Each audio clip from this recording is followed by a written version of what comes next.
A'udzubillahi minasyaitonirrajim. Bismillahirrahmanirrahim. Alhamdulillahi rabbil alamin. Wassalatu wassalam ala Rasulillah Sayyidina Muhammad wa ala alihi wa sahbihi ajma'in. Allahumma rabbi shrah li sadri wa yassir li amri wahlul 'uqdatam min lisani yafqahu qawli. Alhamdulillah, sekali lagi kita banyak-banyak bersyukur kepada Allah Subhanahu wa taala kerana dengan inayah dan rahmat daripada Allah, anugerah iman dan Islam, masih lagi kita berada dalam situasi beribadat dan taat kepada Allah SWT, insya-Allah. Ayah doakan semoga semua anak-anak ayah dan keluarga Umari dalam rahmat dan kasih sayang daripada Allah Subhanahu Wa Taala. Kita dah masuk malam yang ke-6 lah. Masa begitu cepat berlalu. Dalam keadaan kita berusaha untuk pastikan ibadat yang kita lakukan mendapat diterima oleh Allah SWT. Dalam masa sama juga kita kena ada juga unsur muhasabah lah. Muhasabah diri kita, termasuk kalau kita rasa kita dah buat yang terbaik, adakah di sana ada jaminan ibadat kita ni diterima? Adakah puasa kita ni Allah Ta'ala terima? Adakah solat kita ni Allah Ta'ala terima? Adakah kita duk baca Quran ni Allah Ta'ala terima? Jadi kena ada juga masa-masa tertentu untuk kita muhasabah diri kita. Sebagaimana kita kena sentiasa ingat bahawasanya kita hidup atas muka bumi ni dengan rahmat daripada Allah Subhanahu Wa Taala, dengan ketentuan daripada Allah Subhanahu Wa Taala. Bila-bila masa je dia boleh tarik balik semua nikmat tersebut, termasuk kehidupan ini, yang menjadikan kita ni hidup atas muka bumi dalam keadaan orang panggil berjaga-jaga, berwaspada, beringat sokma, yang kita panggil takwa. Begitu juga setiap amal ibadat kita, termasuk puasa kita ni, dalam keadaan kita berusaha, pertamanya memanglah apa saja yang kita buat kerana Allah SWT. Yang kedua, kita ikhtiar supaya setiap tuntutan ibadat puasa tu kita laksana dengan baik, dan kita kena sentiasa berharap dan berdoa Allah Ta'ala terima segala ibadat kita. Itu yang pertama. Yang kedua, dalam keadaan kita beribadat, kita kena sentiasa berusaha untuk meningkatkan lagi kualiti ibadat kita. Salah satu cara untuk tingkat kualiti adalah dengan kita kena sentiasa tambah ilmu kita. Dalam satu hadis Nabi SAW bersabda, "Man salaka tariqan yaltamisu fihi ilman sahhalallahu lahu bihi tariqan ilal jannah." Sesiapa yang maknanya dia berusaha cari ilmu, nak tambah ilmu dengan pelbagai cara, dengan pelbagai bentuk, insya-Allah kita akan dimudahkan laluan kita untuk mendapat syurga Allah Subhanahu Wa Taala. Wa majtama'a qaumun fi baitin min buyutillah yatluna kitaballah wa yatadarasunahu bainahum illa nazalat alaihimus sakinah wa ghashiyatuhumur rahmah wa haffathumul malaikah wa dzakarahumullah fi man indah.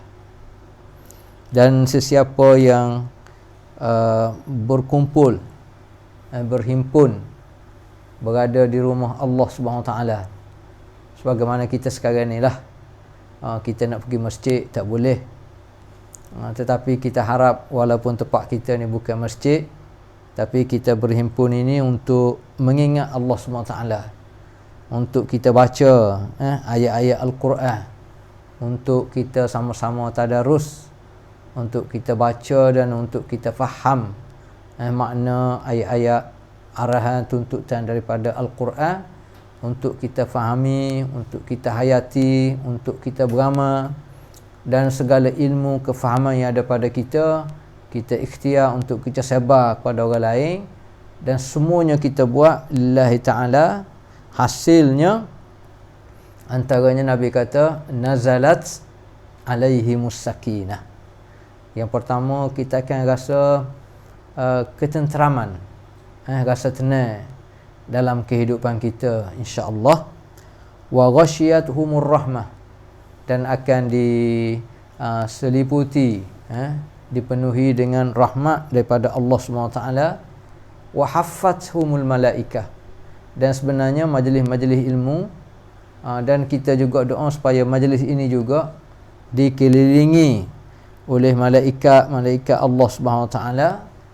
Wa dzakarahumullah fi man indah, dan kita berdoa supaya kita semua ni, keluarga Umari, dan kita juga doa supaya semua keluarga kita, semua umat Islam yang berdoa, yang beribadat, agar nama-nama kita ni disebut di hadapan Allah Subhanahu wa ta'ala. Jadi daripada situ kita juga boleh faham macam mana satu hadis Nabi SAW yang bersabda, khairukum man ta'allama al-Quran wa 'allamah. Adik nak tahu makna dia?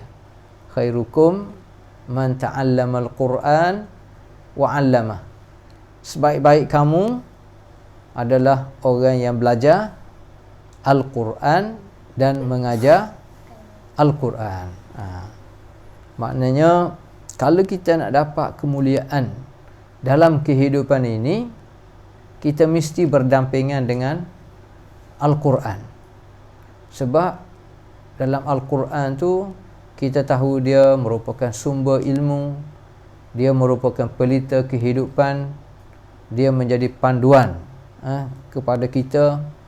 Melalui Quran lah dia boleh mengeluarkan kita daripada kegelapan dunia kepada ketenangan, kepada cahaya hidayah Allah Subhanahu wa ta'ala. Dan melalui Quran juga untuk kita dapat ilmu, untuk kita dapat kefahaman. Sebagaimana contohnya melalui Al-Quran kita tahu Islam ini dia meletakkan ilmu di tempat yang tinggi.